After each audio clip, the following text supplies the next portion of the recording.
consequences. The wisdom of Elijah is inside of the conscientious. So I move with it. Absolutely, and they do it even at the what we call the lowest level. They'll tell you that you are now a high school graduate. You say, well, how am I a high school graduate? Because I said so, and here's a piece of paper that I made out 15 minutes ago, and I put your name on it, and I'm giving it to you. Because I'm the one who determines what people know and what they don't know. I'm the God here. So I'm saying that you know these things. And so you take the piece of paper and you look at it and you say, now, okay, that's nice. It sure is pretty. You know, it looks good. Got my name on it too. Say, okay, I gave you the piece of paper saying that you now have a degree of knowledge that I have given you. And I put your name on it that I have given you. And you say, okay, now what can I do with this? I'll talk to you about that later. Well, what do I do in the meantime? Just try to stay out of trouble. That I'm going to see to it that you get in.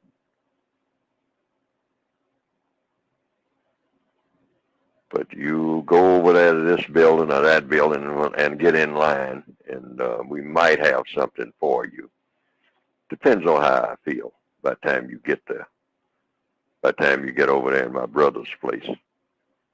Because you can't do nothing with that piece of paper except what we say that you will do with it. And you ought to know that by now, since we orchestrate everything that you do. So when black people start talking about, well, I mean, where did Neely Fuller get his degree in fighting racism? You tell them that he doesn't have one, and nobody else has either. Yes, indeed. Yes, indeed, family. The Godfather. The Godfather. The Godfather. Neely Fuller Jr. breaking the game down. You know how you do. You know how you do. So welcome, family. Welcome to another episode of Sincere Love, the Godcast. This is the Black Business Showcase. I am the God, Sincere Love. Here with my Cali Country co-host tonight. Nicely girl in the building. What's going on? What it do? Peace and black love, everybody. Peace and love. Yes, indeed. Yes, indeed. Got another great show for y'all tonight. We talking cryptocurrency, metaverse, blockchain technology, NFTs, all of that good stuff that I know a lot of you all are very interested in and been hearing a lot about, are confused about, got questions about. And so we got one of I'm going to say one of the leading experts, one of the young leading experts out here breaking down the game for us tonight. So you definitely want to get your pens and your pads ready to take some notes and be ready to learn. You know what I'm saying? So make sure you hit the like button, hit the share button. Make sure you are subscribed to the channel, click the notification bell so you could be reminded whenever we go live with new episodes. We do got a couple of special episodes coming up on Sincere Love the Godcast as well, right? So you want to tell them about this Saturday before we get started? Yes. So this Saturday we will be having our brother, Mr. Marcel Dixon. No, that's next week. That's the following week. This Saturday we got Christopher Leggett, right? Or do I got No, you got it the opposite. Oh, okay. So Marcel Dixon will actually be joining us this Saturday. Our normal times, 5 p.m. Pacific Standard Time, 8 p.m. Eastern Standard Time. He's actually running against James Clyburn, over there in North Carolina. So yeah, he's talking about tangibles. He's talking about, FBA, Black Freedmen's, getting us what we deserve. was over. Reparations. Yes, reparations. So this brother will be on the Sincere Love the God cast on Saturday, chopping it up. So make sure you guys are tuned in on that day. Make sure you are subscribed to the channel.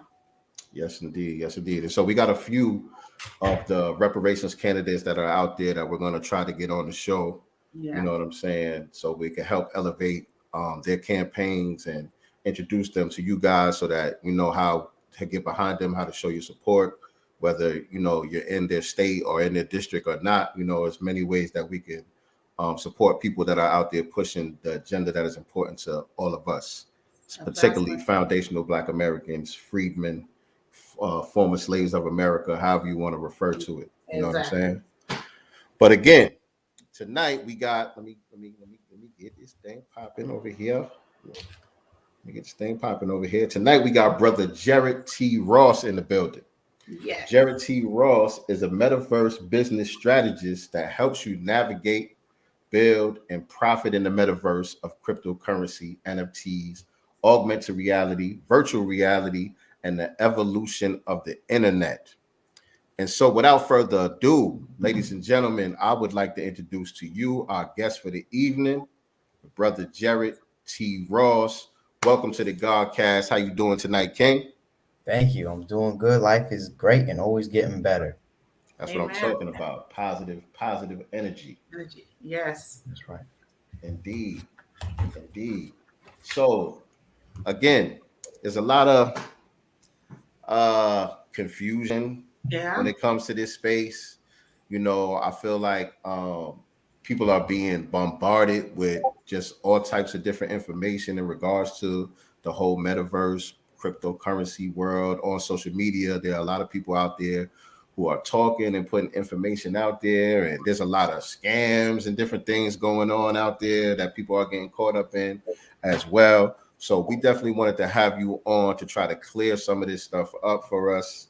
You know what I mean? I've been checking you out for a little while now. We were both members in the BWO, and I remember a little bit about your story when you first started. You were in college, and yes. did you drop out or? I did. I dropped out for the metaverse. Right. So wow. You know, and what school were you going to? University of San Francisco. What was your major? Okay. Entrepreneurship and innovation. So this guy was entrepreneurship and innovation major at the University of San Francisco, got introduced to the metaverse and said, "The hell with this." Right. And that's the reason why I started off with that clip from Nearly Fuller Jr., because he was talking about how a lot of times these degrees and diplomas are really worthless. You know what I'm saying? And so now we're in the midst of, you know, what a lot of people are calling one of the greatest wealth transfers in this country, really in the world. You know what I'm saying? And so there's a lot of opportunities for people to change their lives, you know what I'm saying, and change the lives of their family and begin to build generational wealth. And so let's get into this, man. First, I always like to start off from the beginning.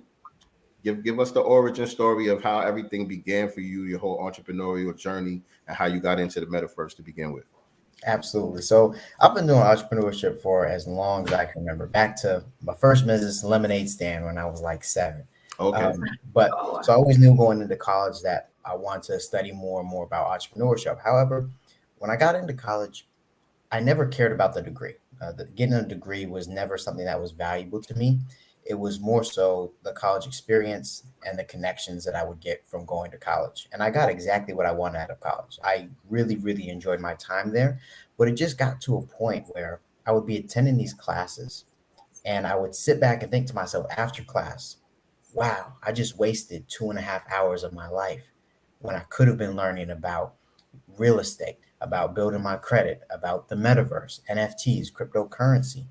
And so when I started having that regret really frequently after every single class, it got to the point where I had to make a decision.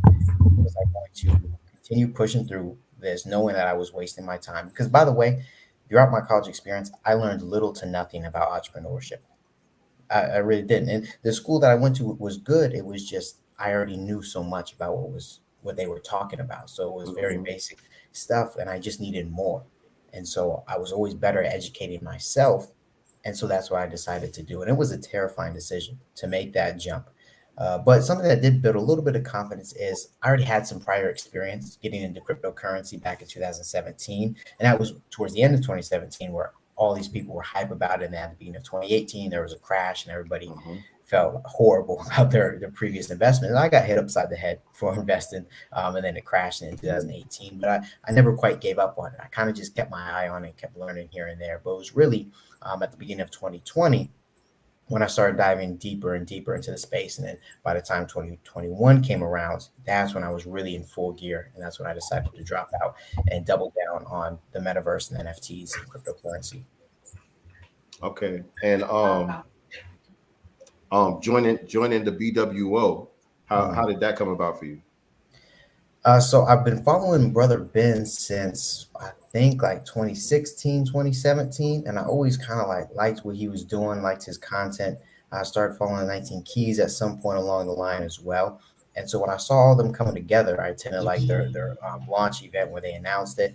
And it made sense to me. It made a whole lot of sense. I trusted the founders who were behind it. And so I got into it, and that really accelerated that decision for me to, just do for self, leave the college path, and double down on entrepreneurship as a whole. So that certainly accelerated, and I'm very happy I was part of that.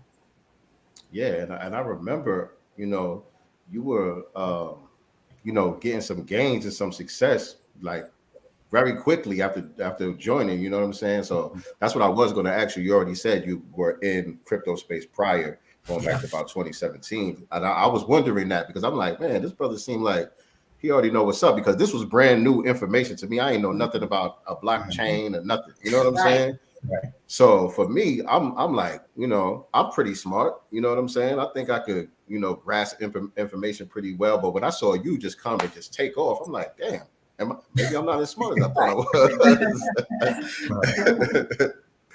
You know what I'm saying? But nah. So yeah, that makes it make sense, man. So all right. Yeah, so you started to have success very early on, and then you started to build your own community. That's right. Right. That's right. The same day I dropped out is the day that I started posting every single day on Instagram, and I've been doing that since April 7th, I believe, of last year, posting every single day, at least once, usually more than once, but posting every single day, trying to build my community and trying to teach people about NFTs and cryptocurrency and the whole metaverse. And you know that date off the top of your head, so that tells me you've been documenting your process as well. Yeah. How important is that? It's really important because a lot of people, they need to see it documented. They want to see the process. They want to be able to, like, you can scroll back on my page and see where I really began. Really began posting consistently, posting about stuff that actually mattered. Whereas before I might have just been posting to post. And now you can start seeing, okay, he started being serious right around here. And so I think that's important to see that, I didn't just pop up, but I have been doing this. And so people, that builds faith as well, builds faith and trust in me to see that, oh, he's been doing this for some time and he's been consistent about doing this. Indeed. Your screen is glitching up just a little bit. I don't know if you have multiple tabs open, but maybe if you close out a couple of tabs or something, it might clear that up a little bit. But it's not that bad though. Just letting you know. But yeah, so nicely, girl. I know you got some, some of the basic questions that need to be asked. So yes. Yeah. My basic question is, I hear it, I see it, I still don't understand it. I can read it, but just the I guess in layman's terms, what is blockchain? Sure. So the blockchain is just a public digital ledger. So it's a record of all these transactions that everybody can see because it's also distributed, meaning no one central entity has control of it. So everybody can view this and everybody can confirm that these transactions actually occurred. So this is good for immutability, meaning once a transaction has been listed, somebody can't go back and alter that.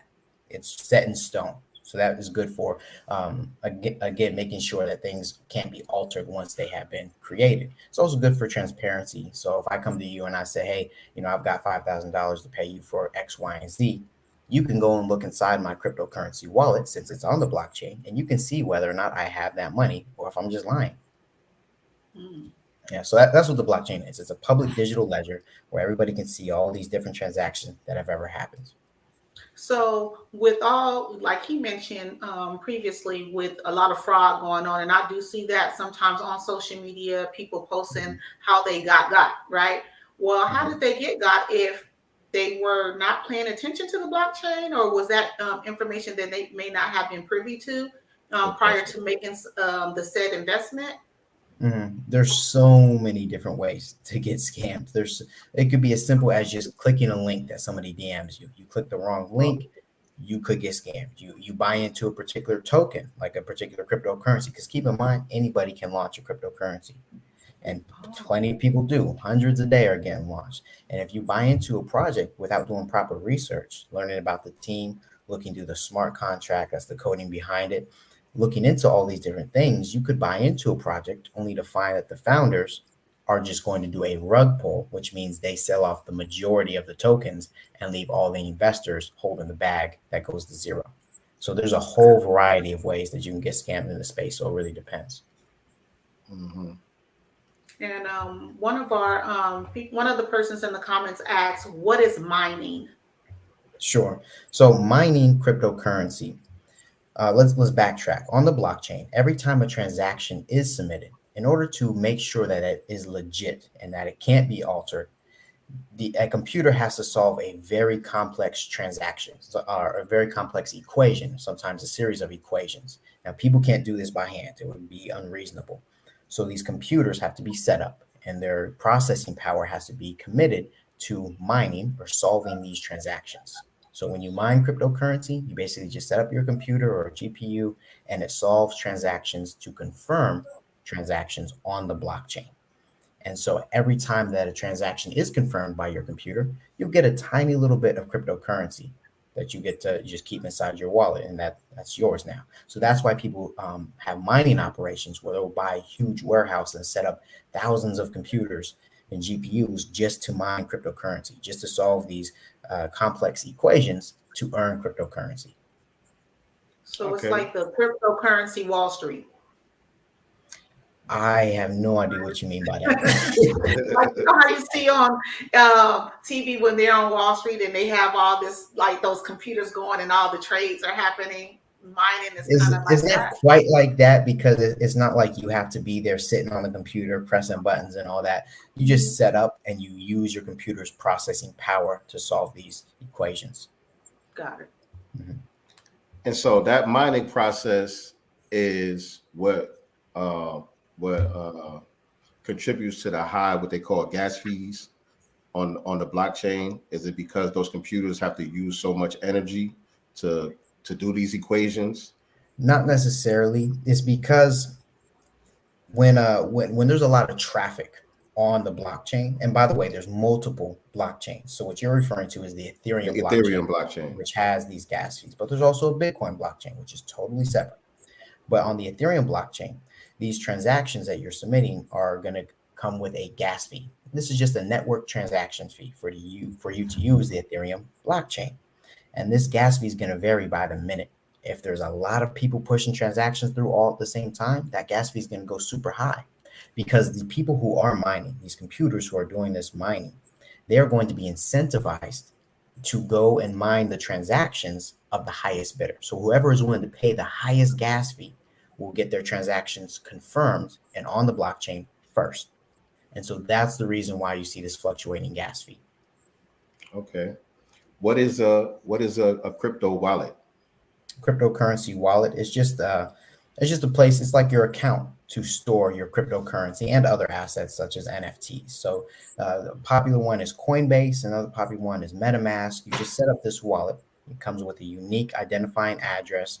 Usually comes with a seed phrase, which is oftentimes a 12 random words that you need to write down on paper, and that can be used to recover your account if you ever lose access to your cryptocurrency wallet. Okay, cool. What are some of the most common mistakes that people make getting into cryptocurrency, and what are some of the the platforms, user-friendly platforms that you would recommend for new beginners? Coinbase would be the probably the best place to start for people who are brand new to cryptocurrency. And there's plenty of people who will tell you stay away from there. And I don't think it's the right place to store your cryptocurrency long term. But when you're first getting started, absolutely, I recommend Coinbase because it tends to be very, very user friendly. A lot of people like to go to Robinhood. However, I caution you against using Robinhood because on Robinhood, you don't actually own your cryptocurrency assets.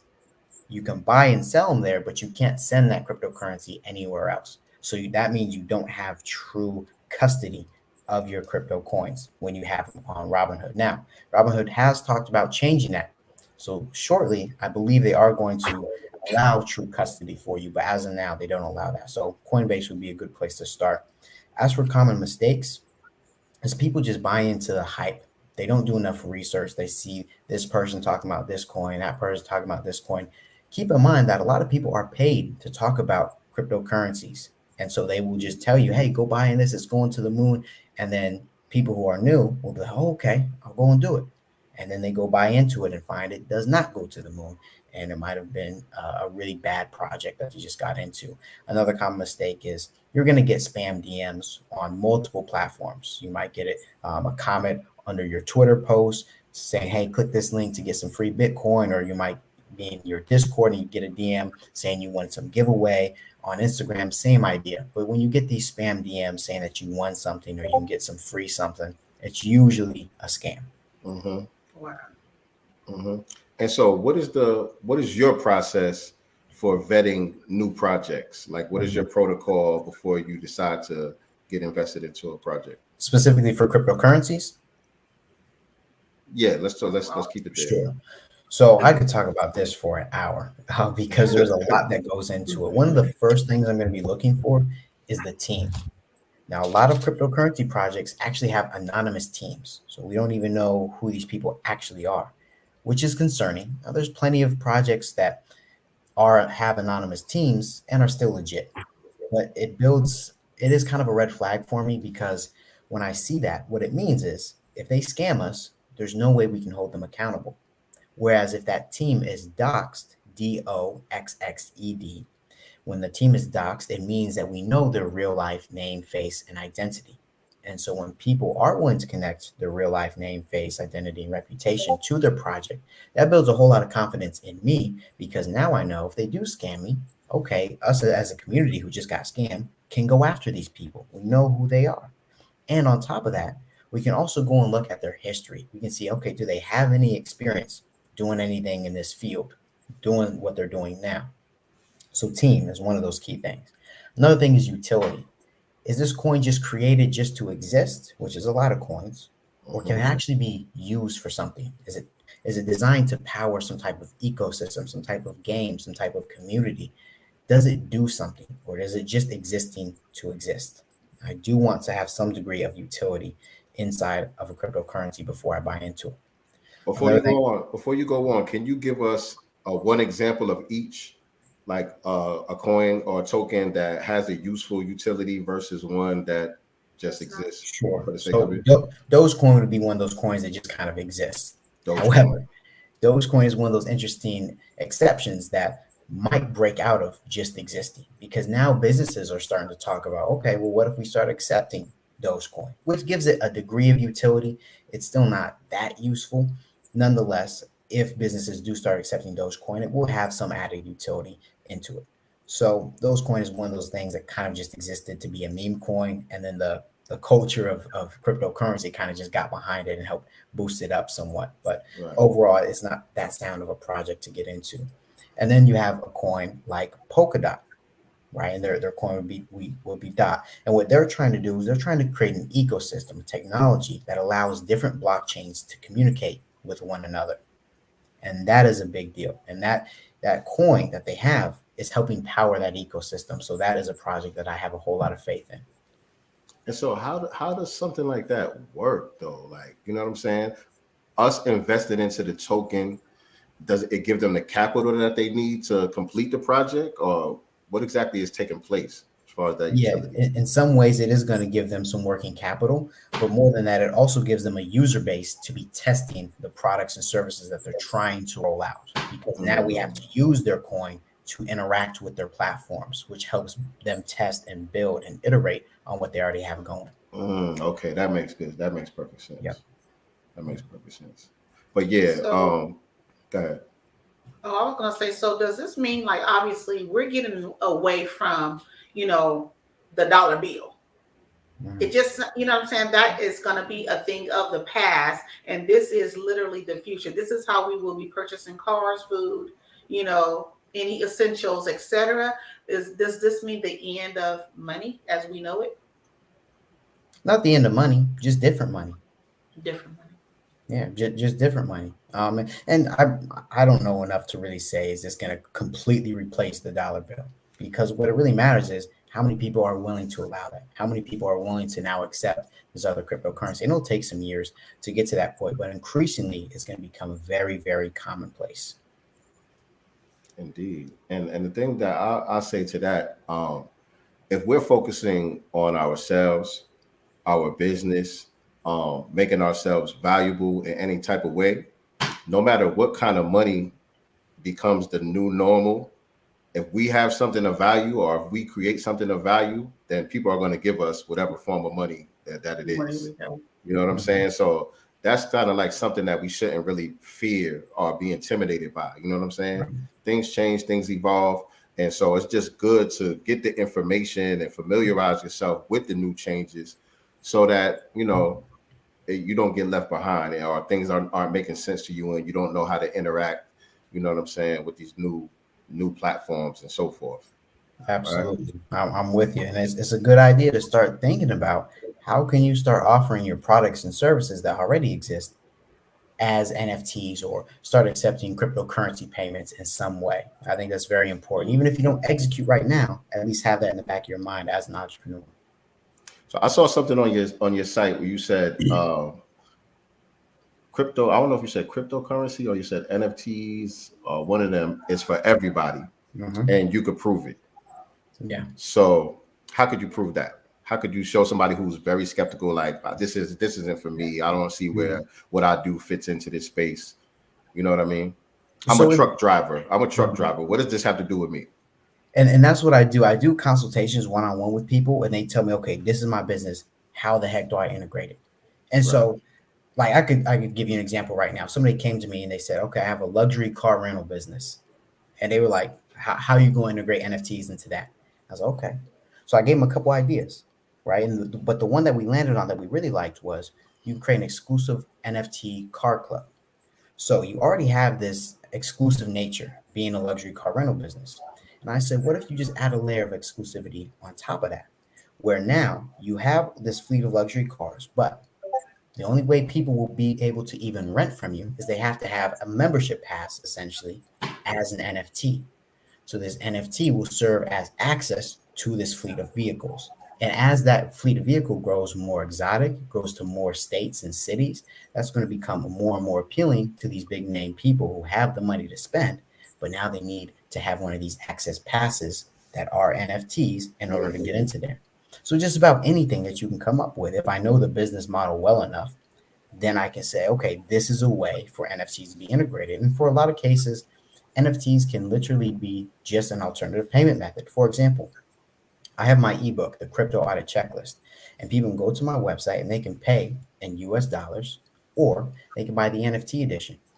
There's no real difference between those two, but it's just another way to pay. So instead of paying in fiat money, they can buy the NFT edition and pay in cryptocurrency. But I did add a little bit of extra flavor to the NFT edition, because with the NFT edition, you do get lifetime updates to your purchase. Okay.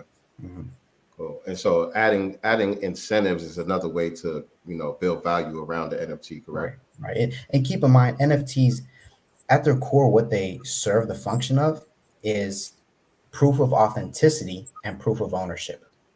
Like you can't fake these things. So if somebody wants to go and try to create a fake copy of my crypto audit checklist NFT, I would easily be able to tell, because I can look at the blockchain and I'm like, okay, this is not created by me. Get out of here. You're not getting one of the ebooks. So that's at the core. And you can think what industries might benefit from having proof of authenticity and proof of ownership. Everything. Right. Everything. Right.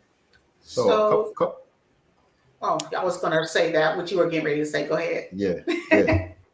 Couple of questions from the chat. Tamisha wants to know, do you know of any platforms where children under the age of 18 can purchase?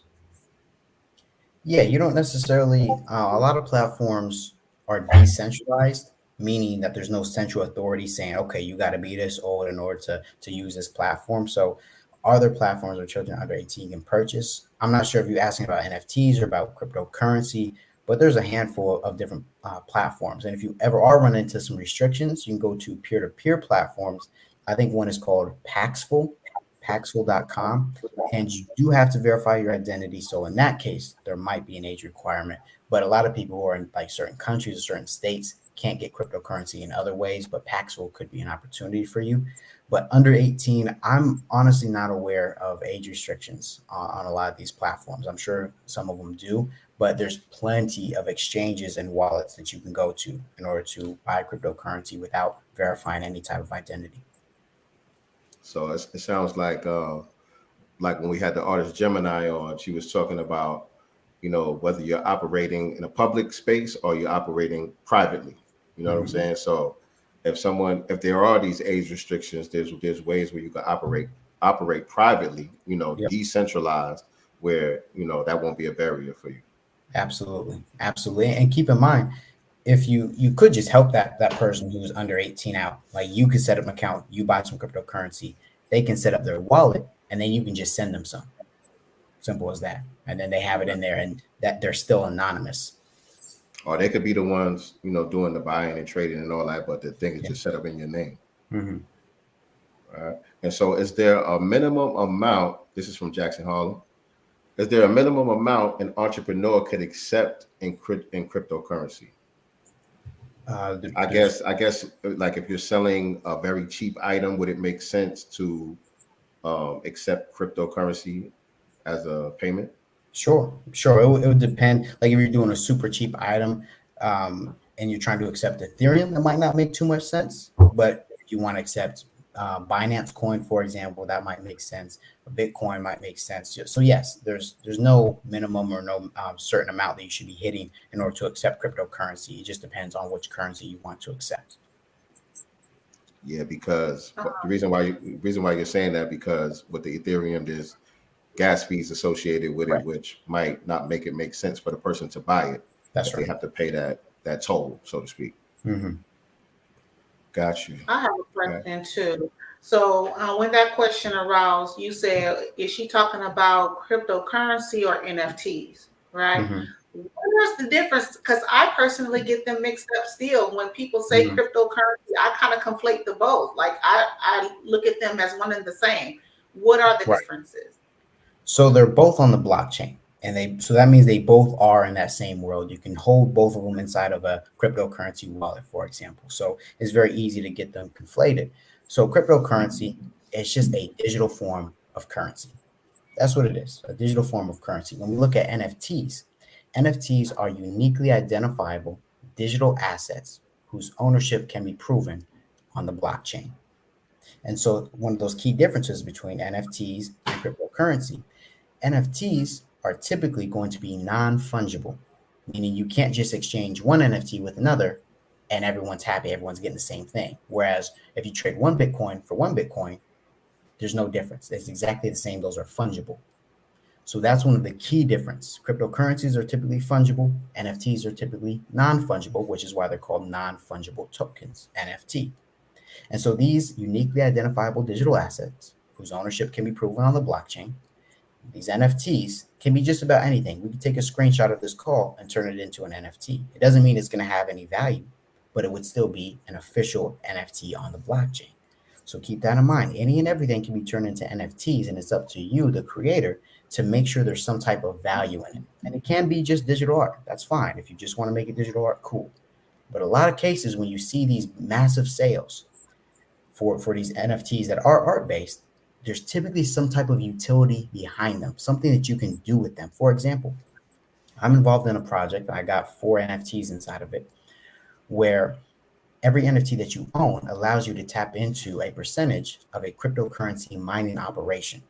So everybody who buys one of these NFTs, the founding team actually is purchasing a physical warehouse to set up a mining facility and mine massive amounts of cryptocurrency, and all the holders of these NFTs will be able to earn some passive income from that. And so a lot of people like to make fun of NFTs saying, oh, I can just screenshot it. Well, why don't you go ahead and screenshot that NFT and tell me if you get some passive income along with it? Right. You can't do that because it's on the blockchain and people can verify and see, okay, these wallet addresses, these cryptocurrency wallet addresses are the owners of these NFTs. So we need to send them this amount of cryptocurrency because they're holding on to these NFTs. That's just one example of utility. Utility could be That's a great example. Things. That's a great example because I didn't even know that. That makes perfect sense. But is that process automated once you're invested into that NFT project and they start their mining process? Is it automated that you start to get your payments passively, or do you have to go through some process? No, it's going to be automated. Yeah, it's going to be automated. At least in this case, if other projects do that, there may be some type of manual effort required. But for the most part, it's going to be automated, where I'm just going to accrue a certain percentage, and then at a certain time, I can just go in and I can click claim, and then that will go right into my wallet. So what are some ways, like say for an artist, for example, a music artist, independent music artist such as myself, who wants to, create some NFTs around my songs? Right. What are some of the key ways to actually build the value around the NFT? Because music, I think, has been not demonetized. What's the word I'm looking for? It has been undervalued. It has been devalued over the years because people have so much access to it. I could just push a button and listen to my favorite artist anytime I feel like it. Why am I going to spend money for your song? You know what I'm saying? Just because you're telling me it's an NFT. So what are some ways to kind of build the value around your NFT for artists? So it depends on what that artist has to offer. So let's take Nas, for example. I don't know if you've heard, but Nas is recently launching his NFT project. Absolutely. Now, he has a very unique situation. We're going to see this more and more, but since it's so early, he is unique in doing this as one of the first. So people who buy into his particular NFT, he's selling 2 songs as NFTs. And when you buy into it, you're going to receive a percentage of all streaming royalties on that particular song. That right there is a massive utility. So now you're allowing your fans, those people who really care about you the most, you're allowing your fans to then buy in and get a piece of the pie, to get a piece of the profit that those fans have helped bring you, which is very, very cool. And that's going to happen more and more. And that's not as easy to set up. There's a platform called Royal.io that he partnered with to make that happen, because it is a bit more advanced of a process. But at a base level, if you don't want to get into all that technical aspects, if you might not necessarily be able to reach out to these big brands to set that up, what you can do is you can create essentially a super fan club, where these people who buy into your NFT, they essentially will get all these benefits like access to in-person concerts for free, access to merchandise, access to songs early before everybody else, and other exclusive meetups. Maybe you invite them down to dinner in some city that they're in, and if those holders happen to be in the city, boom. It's an inside club. It's a club for your closest and most passionate fans about you, and allows you to reward them in whatever way you want. And what's cool about this is you can literally, as an NFT creator, you can add an infinite amount of value to your NFTs, because you don't have to launch your NFT and say, okay, these are the utilities. You can do that, but then a year from now, you can add additional utilities. So if you start a project now and you got, 300 NFTs for your most 300 passionate fans, your super fans, okay, boom, you sell out, cool. And you're doing some free stuff for them. You get them some merchandise, you inviting them to shows and all that. But 5 years from now, you flying around on private jets. You having these big, massive concerts. Now they're getting behind the scenes passes, right? Where they can go backstage with you. They can go in the green room with you. Maybe a couple of them can come on a private jet with you. You can continue to add value to your NFT holders, and you can prove whether or not they own it. Because you say, take out your cryptocurrency wallet on your phone and show me. Right. Right. And you could kind of create like tier levels, right? For sure. You know what I'm saying? Absolutely. So there's different perks that come with different tier levels. Mm-hmm. Yeah, man, that's some cool stuff right This there. is dope. So, but NFTs are strictly for entrepreneurs, though. No, absolutely not. Any and everything can become an NFT. Anything. So let's say an artist, they're somewhat of an entrepreneur already, but they can also just turn their artwork into NFTs. And people might be thinking, well, why would somebody buy a piece of digital artwork? I can just screenshot it. Well, you can also go and screenshot a Basquiat on Google Images or the Mona Lisa. Right. It doesn't detract from the value of the artwork just because you can see it, because there's true ownership behind that. And some artists will say, okay, I painted this piece. You can buy the NFT now. But some of them will say you can buy the NFT, but then if you do, I'll send you the physical copy as well. So people can structure it like that as well. But what did you mean instead of entrepreneurs? So say I'm not, like, when I think of an entrepreneur, I'm always thinking of someone that's offering a service, music, something like that, a clothing store, something like that. Just say I own properties and I Airbnb them. Mm-hmm. That's all I do. That's how I make my money. And you're asking, how can you integrate NFTs into that? Yeah, like how would you integrate something like that? Sure. I actually had an idea of how to do that, because I was thinking about getting into Airbnb. So let's say you buy this property, right? What you can do is you can set up a digital art frame. Like they have digital picture frames, look up token frame. And you can put these on your walls as you would like a regular painting. And you can embed NFTs inside of these. So what you could do, you set these up inside your Airbnb. Now you can reach out to artists who do NFT work, and you can say, hey, you want to pay me $100 to be featured inside of my Airbnb where we get this many visits every month. And so now you can be selling other people's NFT artwork inside of your Airbnb. And you can either take upfront money from that, or you can take upfront money from that in addition to taking a commission off the piece that you sell. Because now your visitors, your guests in this Airbnb, they can walk up to the NFT, they can scan a QR code, they can go to the listing, and if they want, they can buy it right then and there. So that's one way. But on top of that, let's say you want to have token gated your Airbnbs, meaning instead of them coming in with some type of code where they have to punch in a number or you have to come and unlock it for them, they can actually take out their phone with their NFT on it. They can put it up to a digital lock and scan it to get access to unlock the home. Now that's something more advanced, and I have seen it done. So I couldn't tell you how to do that, but I know it's possible where you can use your NFT to unlock car doors, to unlock homes. And that could be another way where you say, okay, between these hours, your NFT is going to have access to unlock this door. But then after your stay, that expires. You can keep the NFT, but it won't be used for anything anymore. I like that. Man, You are brilliant. Man, you are so brilliant. The way your mind thinks, my God. Yeah, you just gave up some heavy game right there. I hope y'all wrote that down in your notebooks, ladies and gentlemen. Yeah, right. You know what I mean? Especially my real estate owners, and anybody that owns any type of space could be thinking in that way. If you have a barbershop or whatever, you know what I'm saying? Could be thinking in that way, reaching out to artists who are in the NFT space and saying, hey, I have this physical space with these frames. You know what I mean? If you want to display your artwork, your NFTs in this space, wow, and you can actually earn cryptocurrency that way. Unless you want to just charge, fiat money, that would be up to you as well. But either way, it's a form of income. That's right. So that's bananas right there. That's bananas right there. That is. It's just, I just got goosebumps. See, that's what I mean when I say NFTs are for everybody. You just got to be creative enough to figure out how it can connect in a way that makes sense for both you and your customers and audience. I have a son that's a gamer, for games. about a couple years or so. He's been writing his own comic book. He's also into anime and stuff like that. So his comic, it's an anime comic book. He writes this stuff down, and I'm just like, your little butt is about to take this NFT course, and you're about to learn, because he comes to me and like, Mom, and and I'm not really, I'm not a tech person. I'm not tech savvy like that. The kids are though, but I started sending him some of your videos. I'll just the little 1 minute videos or whatever, sending them to you like, bro, I'm gonna need you to get it together. Right. Well, let's talk about gaming actually. What's that? Exactly.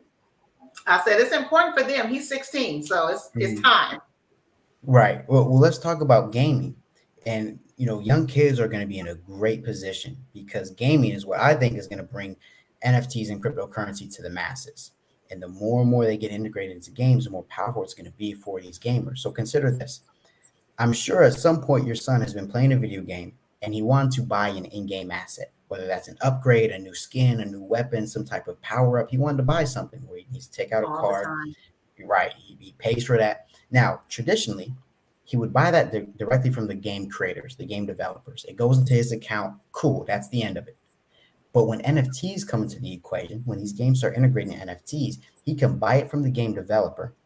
But then when he's done using it, he can turn around and sell it to another player if he wants. And he can make his money back or he can make a profit. Maybe he'll make a loss, but especially if it's something that's very limited, like a limited skin, a limited outfit, he could probably sell that for a profit when he's done using it, when he doesn't want it anymore. And so that allows a secondary economy for these gamers where they can trade amongst themselves and make money along the way. That's just one instance of it being integrated to gaming. And then for comic books, yeah, that would also be cool. He could turn each of his characters inside of his comic book into an NFT. And then he can put those out. And then whenever someone is owning one of those NFTs, at the time that a new issue of his comic book comes out, maybe they get a free one. You could have some type of utility like that. Mm-hmm. Okay. And so what does all of this have to do with the metaverse? Let's talk about the metaverse. So whenever you hear somebody talk about the metaverse, say the term metaverse, you're probably hearing somebody talk about it totally different. Everyone means something different because it's very ill-defined right now. And that contributes to a whole lot of confusion. There's not enough people out there saying, this is what I'm talking about when I say the word metaverse. So all these people got different ideas. So think about this. How would we explain the internet to somebody 100 years ago? It'd be kind of difficult to explain that to them, help them wrap their minds around it. So when we think about the internet, we wouldn't say it's any one particular app, any one particular game or internet service provider or website or social media, but it's all these different things and technologies working together as a unit to create what we know as the internet.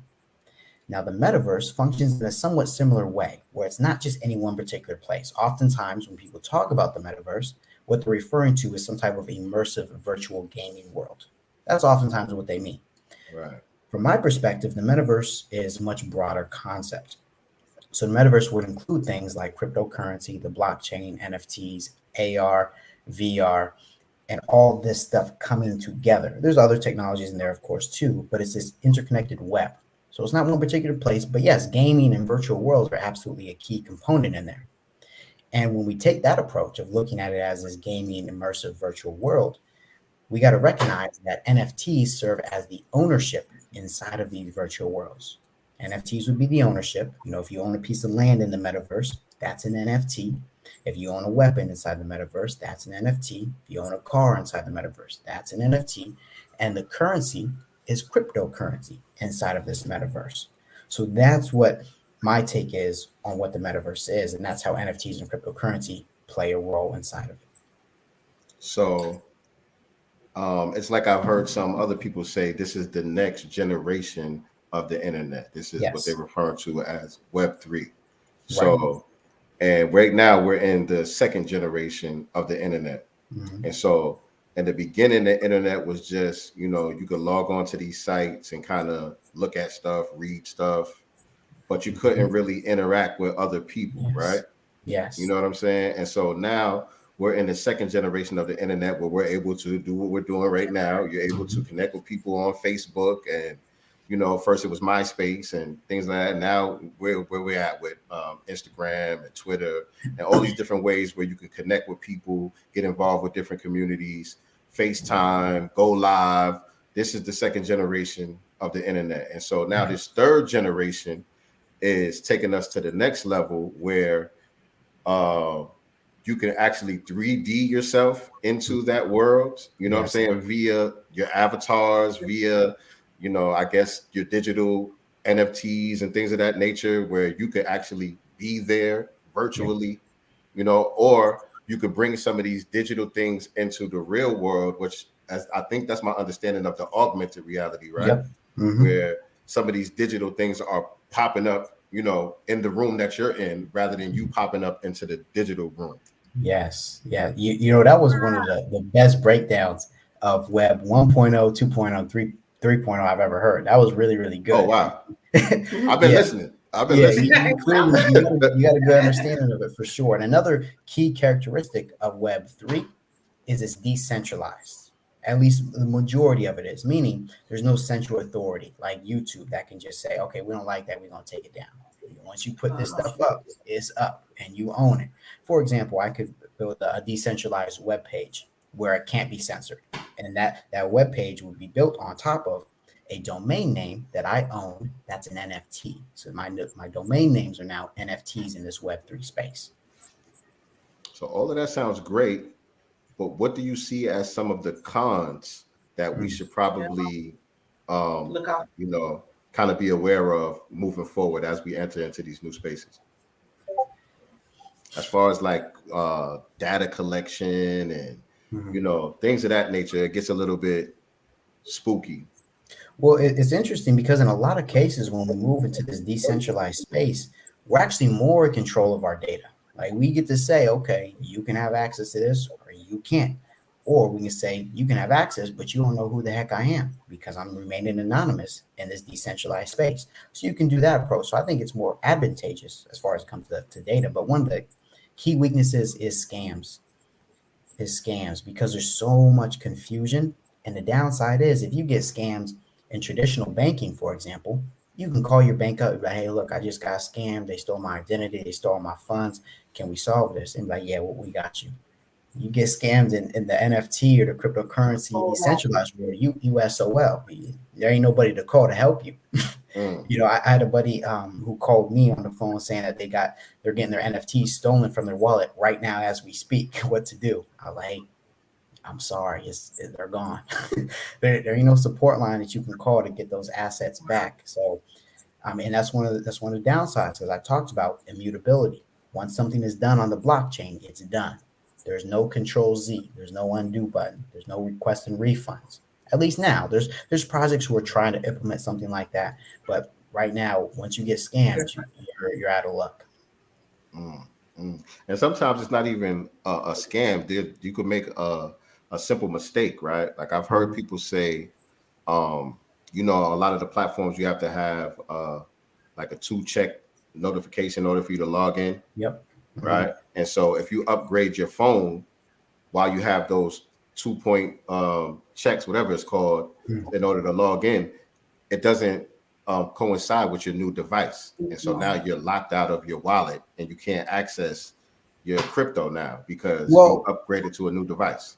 That's pretty common with like the world that we live in now, though. Like if you upgrade your phone, you kind of already out of luck. So I'm not sure that really applies necessarily to this metaverse world that we're talking about. And one of the backups that we have, if we do lose access to our cryptocurrency wallets that are holding things like cryptocurrency and NFTs, let's say our computer gets destroyed and that's where our wallet was. Well, we also have this backup phrase, that seed phrase that I mentioned, usually 12 random words. As long as you have that written down on paper, you can recover your account and you can get back into it on any new device. Okay. Yeah. Okay, cool. Well, this is an interesting question from Jackson Harlem. Could the identity of a real person, dead or alive, be made/sold as an NFT? And who has legal ownership of this identity? So, I don't know what Jackson is scheming on. I don't know what Jackson is planning on doing. So Jackson, I would ask you to clarify your question a bit because I'm not sure what you mean by identity. What I'm going to assume you're talking about is their name, image, and likeness. Like, can we make it an NFT of this famous person, whether dead or alive? And the answer is usually not, because all copyright laws are still going to apply in this NFT world. So if somebody finds out, okay, you created this, they can come after you. So you're going to see that all the time, though, right now, because it's the Wild West. People are breaking copyright laws left and right, stealing intellectual property, People will make, Disney characters into NFTs and think that's okay. No, if they can choose to come after you if they want to, and maybe you are remaining anonymous, right? They can just have your stuff taken down, so they won't be necessarily be able to dig into your wallet or come sue you, but they can find that out and like take down your NFT. So at least from certain platforms. So make sure you're not getting involved in violating this copyright stuff. And when it comes to using people's name, image, and likeness, yeah, it's murky, and I don't have the best answer on that because I don't know enough about intellectual property laws and using people's name, image, and likeness. Right. Right. So he said, yeah, he was talking about name, image, and likeness. Okay. He's thinking of creating NFTs of some of his book characters. So Okay. yeah, you could definitely do that. If it's your book, your characters, for sure, go for it. But if like you bought a book from the store and it has characters in it, you can't really use those as NFTs because it's somebody else's intellectual property. But as you were giving that explanation, I was thinking about like historical figures who were around before there were any copyright laws or anything like that, where nobody has the rights to, like, say, a Mansa Musa or Shaka Zulu or somebody like that. Right. Could somebody use their name, image, and everything's going to fall into some type of copyright law category. A lot of those things that you just mentioned, that if they're really, really old, they would fall into free use, meaning go for it. For example, there's I believe the Mona Lisa falls under fair use, and so there's people who have Mona Lisa based projects, and that's all fine and clear because of these copyright laws having expired or just not applying to things before a certain date. Okay. Are there any upcoming NFT projects that you're currently looking into right now? That's a question from the chat. Of course. One would be the Enigma economy. That was the one I mentioned earlier. So it has already launched, but there's still NFTs available that you can buy on an NFT marketplace like OpenSea. And so those will, once you buy one, you have an opportunity to earn some passive income by staking those on one of their websites. So that's one. There's another one called Llamaverse. And I talk all about these upcoming projects, by the way, inside of my Discord, jarrettross.com/Discord. It's totally free. And I give you all the information I can inside of there. Jackson, can you type that into the chat? Say it one more time. The Discord information? Yeah, my Discord is jarrettross.com/Discord. And I will bring you right to the Discord invite page. All right. Yeah. Cool. Yeah, type that in the chat for us, Jackson. Tamisha wants to know, is it a good idea to set up a profile in the metaverse now, like how we use Instagram and Facebook? So that's a somewhat tricky question because it's not like, okay, boom, I go to this website, metaverse.com or something, and I set up my profile, now I'm good. Because like I mentioned, the metaverse is an interconnected web of all these different technologies, and there's microcosms of the metaverse.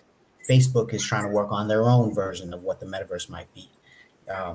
We have Sandbox working on their own little metaverse. We have Somnium Space, Decentraland, all these microcosms of the metaverse. So what is a good idea is to start setting up your decentralized profile, which would mean getting an ENS domain. So an ENS domain is like a .com domain, but instead of ending in .com, it ends in .eth for Ethereum.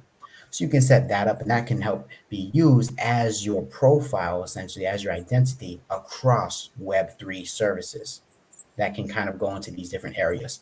Getting yourself some NFT avatars that you can import into these various virtual worlds or metaverses would also be a good idea. So you can start collecting your intellectual property in these spaces, and you can collect intellectual property of others. So like we had that the .com boom where people were buying up other businesses and people's names. You can start doing that for these .eth domains right now as well. It doesn't guarantee you're going to make anything, but it could be an opportunity, and it's something that I do myself. All right, and I didn't want people to miss the Discord, that the jarrettross.com/Discord. You guys, he said it's absolutely free, and he does let you guys in on some of the projects that he's looking into himself. Yeah. So free information. I would suggest people download the Discord app if you don't have it, and follow our brother. Get involved in his Discord. Good information right there for absolutely free. Yeah, and if you are new to Discord, you will need a Discord to start interacting with this world of NFTs and cryptocurrency, because typically When a community is formed around one of these projects, they're going to be contained on Discord. And if Is you that true? don't have experience, I do have a free training inside my Discord about how to use and navigate Discord. That will be very easy for you. It's like 7 to 8 minutes. I'm getting in that. You just sold me right there because I hate Discord. I ain't gonna lie, I hate Discord. I'm like, I be lost in there. People be talking about all type of stuff. There's all different type of threads. I'm like, I'm out of here. I turn off the notifications. So I'm out of here. Like, yeah, it'd be too much. So yeah, I'm gonna check that out right there because I didn't even know that that was something that was going to be important to the metaverse and knowing how to navigate that and all that. I know a lot of kids use it. My son uses it for gaming. yeah. You know, their little communities or whatever, they be on the Discord at the same time that they're on the game. I don't even know what's going on. I just see it. So Discord is a new term for me. What's a Discord?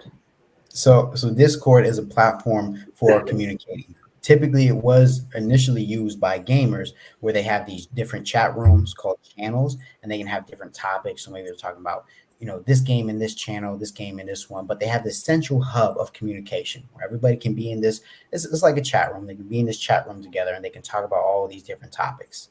So when you join a Discord server, right, that's like a channel, like a YouTube channel kind of. But inside of this YouTube channel, they have different sections inside. Where you can talk about X, Y, and Z. So, for example, in mine, I have one for announcements where I'll say, hey, I'm giving away, a free course today. Or I have another section where we're talking about just NFTs, another section where we're talking about just cryptocurrency, another one where we're talking about we share our wins. So if we got like a good NFT flip, boom, we'll share that inside of there and, keep each other encouraged. And we have a section just for new people where, hey, ask all your newbie questions right here and we're happy to answer.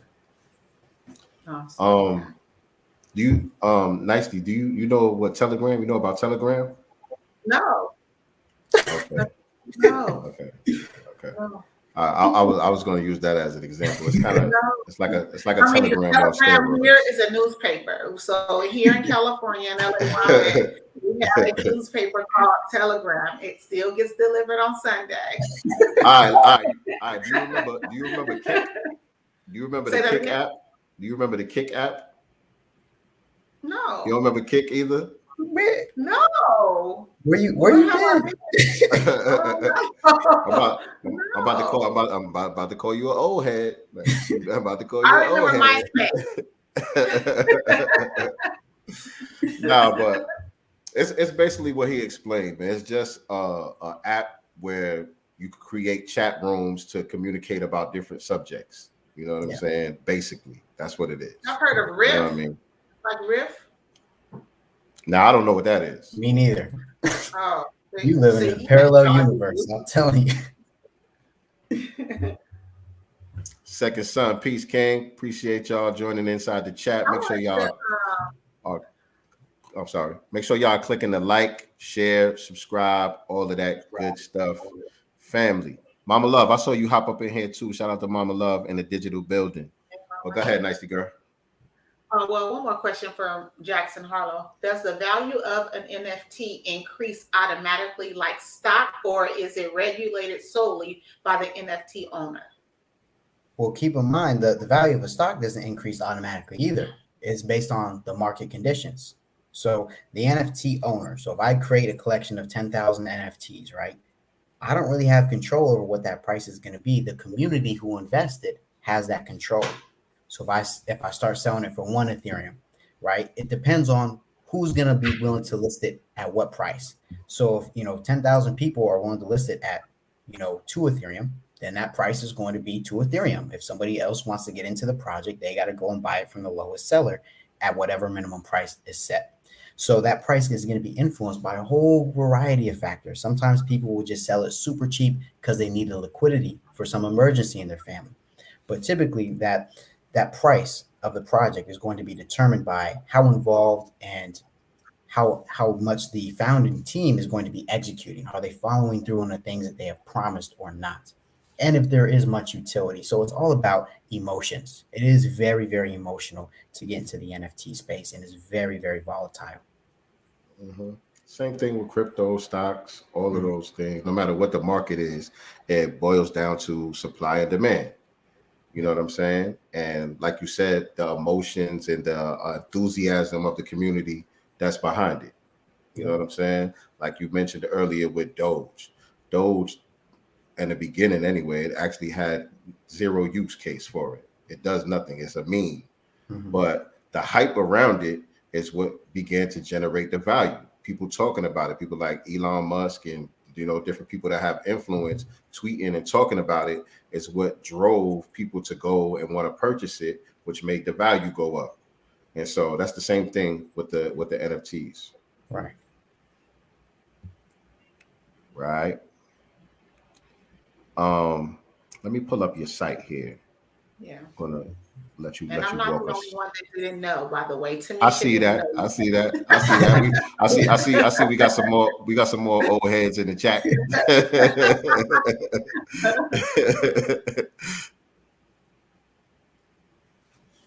All right. Let me pull the site up and have you walk us through the site so people could know what you got to offer and what they can expect by joining your community as well. Make sure you following our brother at Jarrett T Ross on Instagram. Are you active on any other platforms?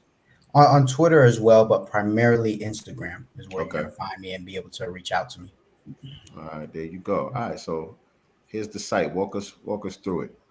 So the NFT equation, what I found as I got into the NFT space is I was pretty damn good at explaining it to others and helping them get into the space. So what I did is I had all these consultations with people and I put it condensed into this one place. Now, I'm not saying that I just have a bunch of recorded consultations in here. No, this is a highly, highly structured course. Like I did lesson planning for this course where I wrote everything down. I said, okay, I'm going to talk about this. I made all the slides for it. I got video walkthroughs teaching you, walking you hand in hand through all these steps to get into this space. We start at the beginning talking about what is the blockchain, what is an NFT, when did they get started, and why they have value in the first place. So again, it's highly structured and it's constantly evolving, which means as I learn more, you learn more. Once you're inside this class, you get lifetime access and lifetime updates. So there's over 5 hours of highly structured content inside right now. And in Q1 of this year, I'm going to be doubling the amount of content in there. So anybody who has access is getting all that additional content for free. That's my goal, is to very much over deliver on everything that is inside the course so far. So once you enroll, you get that lifetime access and lifetime updates. And in fact, this very curriculum inside the NFT equation course has been taught at the university level. The university I dropped out of last year had me come back and teach 2 classes using this course material, and I'm invited back to teach this upcoming semester. Shout out to that. Shout out to that. That's big. That is big. A dropout. They had to bring the dropout back to come and teach a course, ladies and gentlemen. Right. You know what I'm saying? And I see at the top another credential that I don't want to overlook. Right here at the top, it says now an official partner with 19 Keys and Infinite Wealth Strategies. Ooh, how did that come about? Right? That's big. I cannot speak on that totally right now because we're still in the process of ironing that out, but there will be an announcement later this month that a lot of people are going to be happy about. So yes, 19 Keys has looked through this course and he's starting to get his community involved, and we do have a partnership update coming soon. That is dope, man. That is dope. Congratulations. Thank you. Big dog in the crypto space right there. Right. Or big God, I should say. Big God in the crypto space right there. So yeah, man. Congratulations on that. We went over this a little bit earlier. You said NFTs are for everybody, and you kind of gave us a couple of different examples of that for people who think that it's not for them. So you got the fundamentals, valuation, and analysis. Right. So a lot of people like to flip NFTs, but more than that, they want to know what's a quality NFT project, because a lot of the ways projects are structured is they're like businesses. So we're really investing in businesses when we invest in certain NFTs. Some will just be art-based, so it's a little bit different. But typically we're investing in NFTs as we would a business. And a lot of people don't have a good filter on looking at these projects. A lot of people get deceived by their marketing. There's plenty of projects that have fantastic marketing, but are actually really shitty fundamentally. And I teach you how to look at these fundamentals and tear through the noise of these NFT projects. Right. Again, good stuff, man. Good stuff for people who are just, getting involved with the space. Very comprehensible or comprehensive, whichever word is right. Right. And affordable.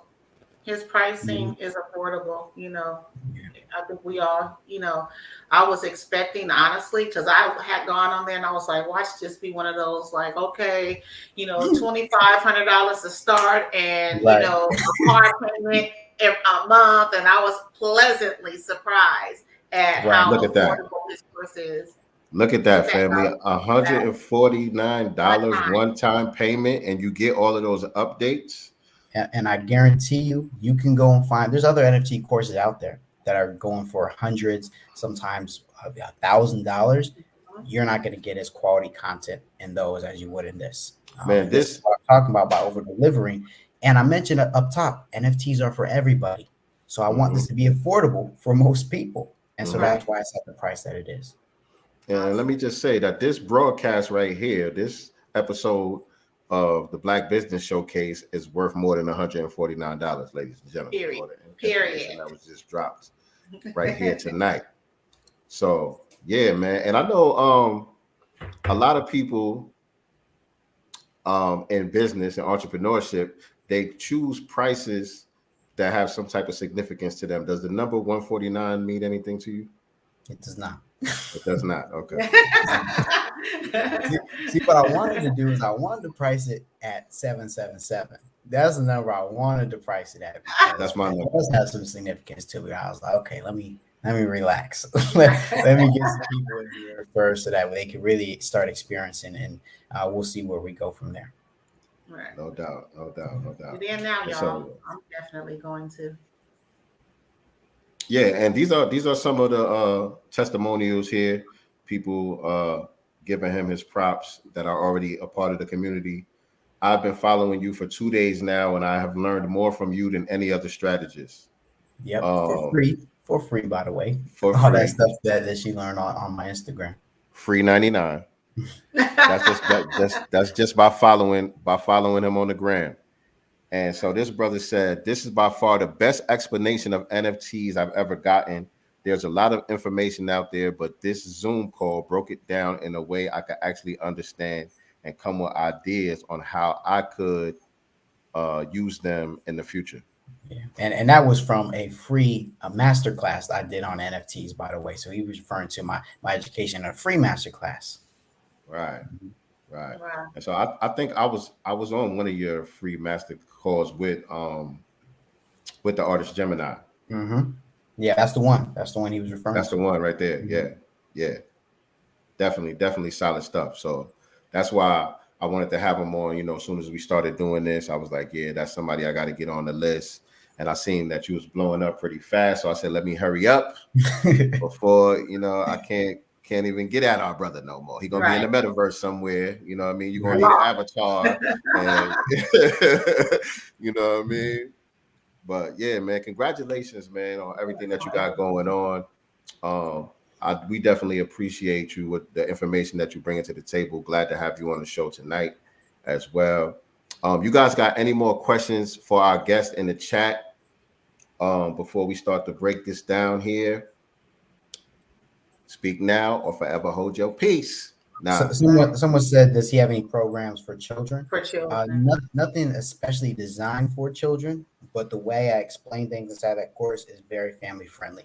So it would be digestible for younger children, and maybe they can't necessarily execute on everything right now, but they can start garnering that early understanding of the space to put them in position to win moving forward.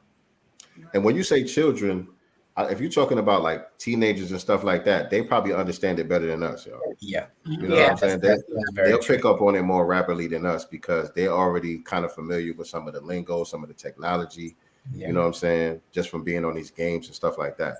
Yeah. And another benefit of the course is I do student requested classes. So if you join the course, you come inside my Discord and you start saying, hey, could we do a class explaining this a little bit more? Or, hey, I got my young child here. Can you make a class talking about this?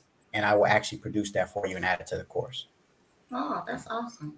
That might be a good thread for the Discord as well. Yeah. You know what I'm saying? Okay. All right, no doubt. So you got any more questions, Nicely girl? I do. I do. What does So, freedom mean to you? what does freedom mean to me? Freedom to me is all about the ability to spend my time how I would like. That's what true freedom is to me, and it's hard to come by. It's hard to come by where you can really be like, I don't feel like doing this today. I'm gonna do this.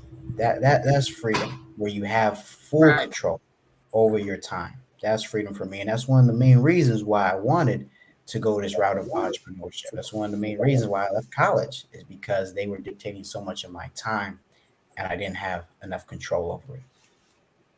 Indeed. Time is the most valuable asset, more valuable than any of Yeah. these NFTs, any of this True. crypto, any of the fiat currency, the degree that you got hanging on the wall. Time Mhm. is our most valuable asset, That's right. family. It's the one thing that I forgot how the saying goes, but you can spend it, you can spend it, and you never get it back, or something like that. It goes, Yeah, I don't know. Once but once time yeah, is spent, it's gone. That's the moral of the story. y'all know what I'm trying to say. All right, and Now I'm so gonna put you on now, the spot. yeah, this is the part where I put you on the spot, brother. And so right now you got the microphone. The entire Black community can hear what it is that you have to say. What parting words do you want to leave us with tonight before we get out of here? Don't let your skepticism or your fear of diving into this space prevent you from taking advantage of it. I'm not saying you should go out and buy these NFTs, because you shouldn't just go out and buy an NFT because it's an NFT. You need to do some research on that. But backing up, don't let your skepticism of this metaverse space throw you off, keep you from getting into it, because this is where the world is moving. Whether you like it or not, whether you Right. agree that we should be moving this direction or not, that's where we're going. So you can resist it all you want, like people resisted the internet and eventually got on it themselves, or you can start garnering an early understanding right now. Not necessarily executing, not necessarily launching your own NFTs or launching your own crypto, but garnering that early understanding so that you will be in position when the world inevitably makes that huge shift into this space, because it is coming and you better be prepared. The future moves faster, and I help you keep up. Yes, All right. indeed. Yes, Yes, indeed. indeed. Love Good stuff. I would definitely agree with that, especially if you have young children, family. You know Mhm. what I'm saying? You want to get an understanding of this so that you could be able to pass that down to them as well, because this is the world that they're going to be inheriting. This is the world that they're going to be living in. You know what I'm saying? And so if we're giving them, you know, information, especially financial information based on the world that we grew up in, then they're going to be completely lost. You know what I'm Right. saying? And they're And already so, getting miseducated in school, and they're definitely not going to teach this in school. We don't hear any buzz about this being part of high school curriculums or anything like that at this time. So get our kids in now while we can. right. And so, just one more thing. Is there anything that we didn't think to ask you about this space that you would like to share? Y'all did a great job. Y'all did a great job of generating these questions, and the questions in the comments were very helpful as well. I think we addressed a whole lot. I mean, we could go for hours on this, Of Right. course. but as a very beginner friendly, call, I think this was good. Wow. Okay. Thank you for that. Appreciate it. Appreciate it. All right, family. So that does it for this episode of the Black Business Showcase. Thank you for tuning in to Sincere Love the Godcast. As you know, we do this on a weekly basis every Wednesday and Thursday, 8 p.m. Eastern Standard Time, 5 p.m. Pacific Time, and whatever time that is, and in the Midwest and all of that. You know, make sure that y'all tune in and check us out when we do the Black Business Showcase on those days and times. And on Sunday, 7 p.m. Eastern Standard Time, 4 p.m. Pacific Time, we have our regular current events broadcast that we do on Sincere Love the Godcast, where we talk about important issues pertaining to the Black community, and keep you guys up to speed on where we need to be going as far as being on code with the Black family and getting things done on a political level and all of that good stuff. That's what we do. That's what we do. Yes. This is the Godcast, right? That's the goal. And so, like I always tell y'all, we are not the master teachers. We are only the master students and signal boosters for the voices of the new Black media. Appreciate y'all tuning in with us. Oh, and don't forget Saturday as well. We got a special show this Saturday with Brother Marcel Dixon, who is running for U.S. Congress out of South Carolina or North Carolina? North Carolina. One of those Carolinas. North Carolina. He's running against Jim Clyburn for his congressional seat. And so that's going to be a good one that y'all definitely want to tune in on Saturday, 8 p.m. Absolutely. Eastern time, by the way, and 5 p.m. Pacific for those here in California with me. Again, Brother Jarrett Ross, thank you so much for tuning in and chatting with us tonight and giving us this great, valuable information. We really appreciate you allowing us in your Black business, because this is your Black business that you're sharing with us and teaching us. We appreciate you. Thank you to everyone in the chat and everyone that has tuned in with us live tonight. See you guys on Saturday. Peace. Peace. Do for self or suffer the consequences. The wisdom of Elijah's inside of the